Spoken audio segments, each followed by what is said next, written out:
Now back at Fort Hood and the latest on the shooting spree that left 3 soldiers dead and 16 wounded. This Wednesday, a memorial service will be held here on post.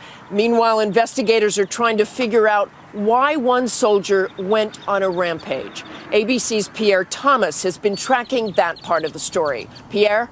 Good morning, Martha. It increasingly appears this deadly shooting spree was done by a soldier with mental health issues who also may have had a simmering resentment toward the Army. A simple argument. That's all it may have taken to ignite a hail of gunfire that left 3 soldiers murdered and 16 others wounded. We believe that the immediate precipitating factor was more likely an escalating argument in his unit area. A possible source of that dispute, Wednesday, Iraq War veteran Ivan Lopez was applying for leave and was allegedly frustrated by a slow-moving bureaucracy. He was told by the supervisor to wait until tomorrow and come back. Phyllis Westbrook told ABC's Alex Perez about his son Jonathan's near-fatal encounter with the suspect. Lopez did leave the office, but suddenly reappeared with a gun. Then the shooting began. From what I was told, the very first person that was hit died. And then the gun was turned on my son. And he was hit 4 times. Lopez allegedly went on a shooting spree, opening fire in 2 buildings and from his car while driving on the base. ABC News has learned that the suspect fired dozens of shots before he killed himself. But why would Lopez be so angry about a slow response to a request for time off? His family in Puerto Rico tells ABC News that he had been frustrated that the military only gave him limited time to return home when his mother abruptly died of a heart attack last November.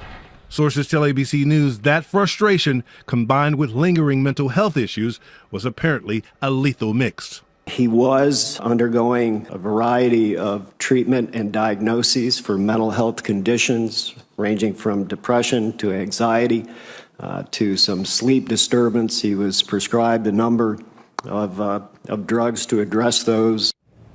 The FBI and the military continue to dissect Lopez's life, trying to better understand his state of mind. A frustrated source told me last night a simple disagreement should not spark such a violent outburst. He said it makes no sense. We need to know more. Martha? Thanks, Pierre. So many questions about what caused this. Was it related to any of the experiences overseas in the military? The struggles that soldiers face when returning home is an issue I've been covering for years. After well over a decade of fighting overseas, the once invisible wounds of war are following service members home. The numbers are staggering, with over 130,000 Iraq and Afghanistan veterans treated for PTSD last year alone. But post-traumatic stress rarely leads to violence. Depression, anxiety, PTSD, those are kind of on the mild end of the scale.